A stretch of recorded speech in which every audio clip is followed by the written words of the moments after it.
Alukezuphela uhlelo lokucishwa kogesi ngenhloso yokuwonga. Lokhu kushiwo yinkampani ehlinzeka ngogesi iEskom. Isikhulu esiphezulu salenkampani uAndre Ruyter sithi ke loluhlelo kungenzeka ludonse izinyanga eziyishumi nesishiyagalombili njengoba ke kusalungiswa ingqalasizinda yakwaEskom.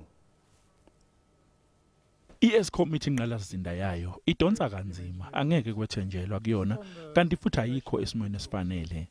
Lesikhulu esiphehla ugesi sithi angeke luze ligwemeke uhlelo lokucishwa kogesi ngenhloso yokuwonga ibisinxusa laba abasebenzisa ugesi ukuthi babekezele.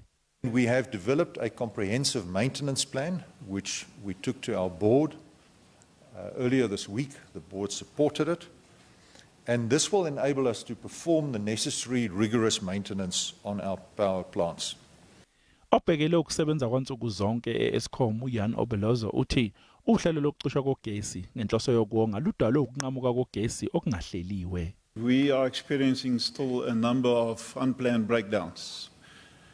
And since we announced in the beginning of September the summer plan, we unfortunately had 21 days that we had to load shed.